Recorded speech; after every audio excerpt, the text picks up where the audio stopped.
Corona کی وبا پوری دنیا میں پھیل رہی تھی۔ پوری دنیا میں کرفیو کا سماں تھا۔ مدینہ منورہ میں بھی ہر سو خاموشی کا سماں تھا۔ پوری دنیا میں مدینہ منورہ سے محبت کرنے والوں کے دل اداس تھے۔ ایسا مشکل وقت کبھی کسی نے نہیں دیکھا تھا کہ جب ان کے پیارے رسول کی مسجد اور روضہ پر جانے پر انہیں روکا گیا ہو۔ پر کیا کیا جا سکتا تھا، کیونکہ تمام دنیا کورونا کی پابندیوں کا سامنا کر رہی تھی۔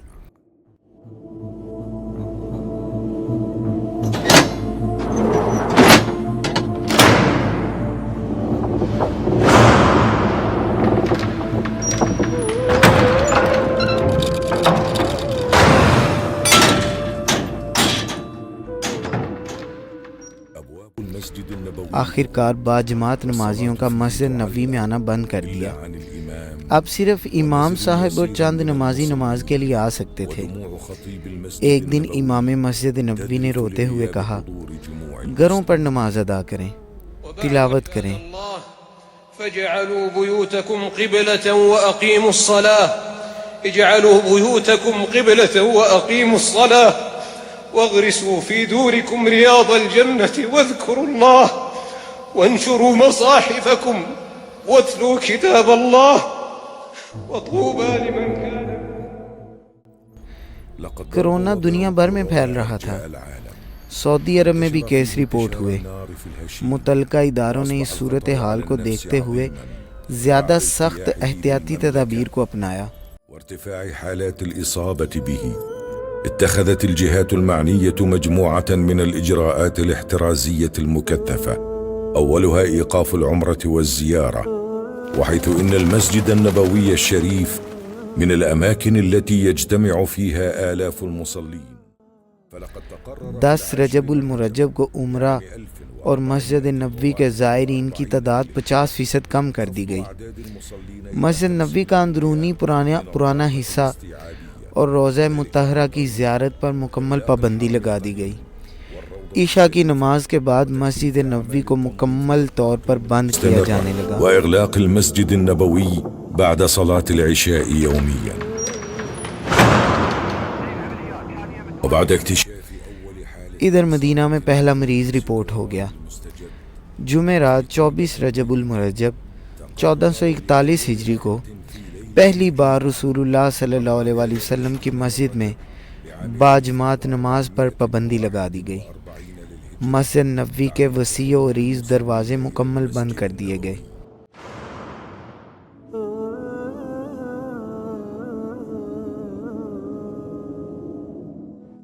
فيا الله ابواب مشرعة اوصدت، قرآن پاک کور کر دیے گئے، زمزم کے کولر خالی کر دیے گئے، نماز والے کلین اٹھا دیے گئے، دروس قرآن کا سلسلہ بند کر دیا گیا اور صفائی کرنے والے خدام کو چھٹیوں پر بھیج دیا گیا۔ وأيد تقم المسجد اوقفت، ہر طرف ہو کا عالم تھا، اداسی دلوں پر چھائی ہوئی تھی۔ يزحف ببطء مهيب ليملأ أرجاء الحرم، والسكون قد عم أروقة وصفوفا خاوية تئن بالحزن والألم. مسجد الحبيب يفتقد أنفاسا به تعلقت ومشاعر به اختلطت. مسجد الحبيب تودع ممراته. عشاق مسجد نبوی اور روضہ رسول صلی اللہ علیہ وآلہ وسلم باہر تڑپتے تھے اور روضہ کی طرف جانے کے لیے اس طرح بےتاب تھے جیسے گمشدہ بچہ اپنی ماں کے پاس جانا چاہتا ہے اور اس کو اپنے دکھ سنانا چاہتا ہے، جدائی کے لمحات رو رو کر سنانا چاہتا ہے، لیکن اللہ کی حکمتیں بلند ہیں۔ الجمعة والجماعة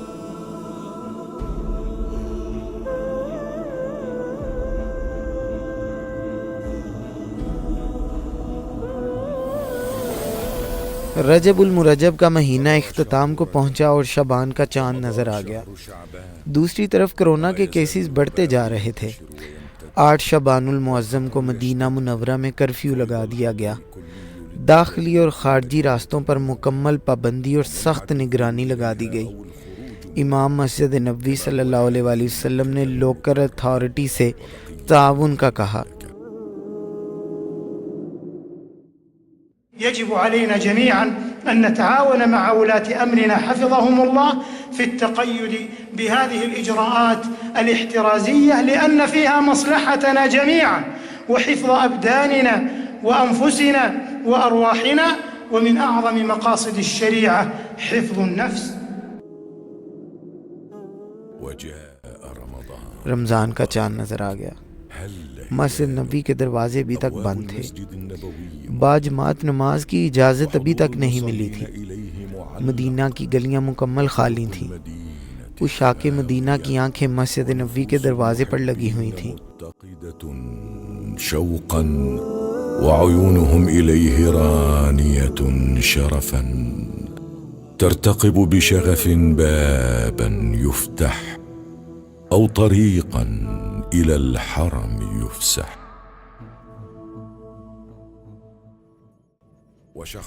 ٹی وی چینل پر اذان تو سنائی جا رہی تھی، مسجد نبوی کی فوٹیج بھی لائیو چل رہی تھی، لیکن مسجد نبوی کا یہ منظر تصور سے باہر تھا۔ رمضان في مسجد الحبيب فريد۔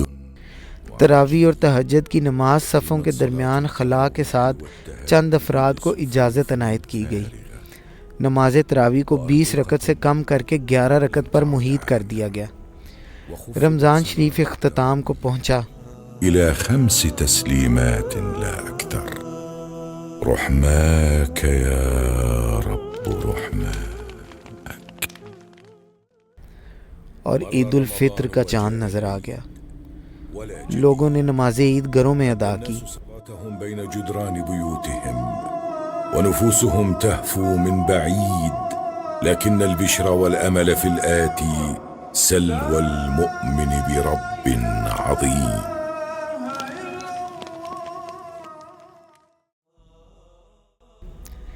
عید الفطر کے بعد کچھ اچھی خبریں آنا شروع ہوئیں۔ حالات بہتر ہونے لگے۔ مسجد نبوی کو احتیاطی تدابیر کے ساتھ کھولنے کا ارادہ کیا گیا۔ حکومت کی طرف سے اجازت مل گئی۔ الملك سلمان بن عبد العزيز حفظه الله، واستعدت وكالة الرئاسة العامة لشؤون المسجد النبوي بعمل الإجراءات الاحترازية والتدابير الوقائية وفق أرقى المعايير، وتهيئة المسجد النبوي لأداء الصلوات في بيئة آمنة صحية مطمئنة۔ سخت انتظامات کیے گئے۔ دروازوں پر تھرمل کیمرے نصب کیے گئے۔ مسجد کی کیپیسٹی کے 40% نمازیوں اور زائرین کو اجازت مل گئی کہ وہ مسجد میں آ کر نماز ادا کریں اور اپنے پیارے رسول صلی اللہ علیہ وآلہ وسلم کی بارگاہ میں سلام عرض کریں۔ ماسک اور سوشل ڈسٹینسنگ کا خاص خیال رکھا گیا۔ وارتداء الكمامات أثناء القدوم إلى المسجد النبوي، والتقيد بالمسافات المحددة وفق الفواصل الأرضية الموضوعة لتحقيق التباعد بين المصلين۔ مدینہ میں خبر پھیل گئی کہ کل سے مسجد کے اندر جا سکیں گے۔ بس پھر کیا تھا، وہ رات ختم ہونے پر ہی نہیں آ رہی تھی اور آنکھیں بے تابی کی وجہ سے نیند سے غافل تھیں۔ آخر کار اذان فجر کی آواز لوگوں کے کانوں میں رس گھولنے لگی۔ لوگوں کا ہجوم جن کو اجازت ملی تھی وہ مسجد کی طرف بھاگتے ہوئے آئے اور اپنے رسول اللہ صلی اللہ علیہ وآلہ وسلم سے ملنے کے لیے جو بے تاب آنکھیں تھیں ان کو سرور آ گیا۔ قبل فجر الثامن من شهر شوال جب مدینہ منورہ کے مقامی لوگ 2 سے 3 ماہ بعد رسول اللہ کی بارگاہ میں حاضر ہوئے اور مسجد میں آئے تو ان کے کیا جذبات تھے۔ آج وہ دن تھا کہ مسجد نبوی کی زیارت کی لوگوں کو اجازت مل گئی۔ وہ اپنے رسول پاک کے پاس اور ان کے مبارک روضہ کے پاس اب اللہ کی بارگاہ میں سجدہ کر سکتے تھے۔ وہ ان سے وہ باتیں کر سکتے تھے جو دنیا میں وہ کسی اور سے نہیں کرتے۔ ہر طرف عید کا سما تھا اور آج ہی تو حقیقی عید تھی، ایسی عید جو محبوب سے ملاقات کے وقت نصیب ہوتی ہے۔ يقولون اليوم عيد۔ میرے پاس کوئی الفاظ نہیں کہ میں اپنے جذبات بیان کر سکوں۔ اللہ کی قسم میں بہت خوش ہوں۔ 8 شوال کو امام صاحب نے نماز فجر ادا کی اور نماز فجر میں جو آیات تلاوت کی ان کا ترجمہ یہ ہے: فتحنا لك فتحا مبينا ليغفر لك الله ما تقدم من ذنبك وما تأخر ويتم نعمته عليك۔ اے محبوب صلی اللہ علیہ وآلہ وسلم، بے شک ہم نے تمہارے لیے روشن فتح فرما دی تاکہ اللہ تمہارے سبب سے گناہ بخشے، تمہارے اگلوں کے اور تمہارے پچھلوں کے۔ لك الحمد اللهم لك الحمد على نعمك العظيمة وآلائك الجسيمة. إلهي لك الحمد، إلهي لك الحمد على ما أنعمت به علينا في قديم أو حديث أو عامة أو خاصة أو سر أو علانية، فلك الحمد حتى ترضى۔ اے خدا تیرا شکر ہے، ہم تیرا شکر ادا کرتے ہیں۔ السلام علیکہ یا سیدی یا رسول اللہ، السلام علیکہ یا سیدی یا حبیب اللہ، السلام علیکہ یا ابا بکر الصدیق، السلام علیکہ یا عمر ابن الخطاب، السلام علیکہ یا رسول اللہ وعلی آلک واصحابک یا نبی اللہ۔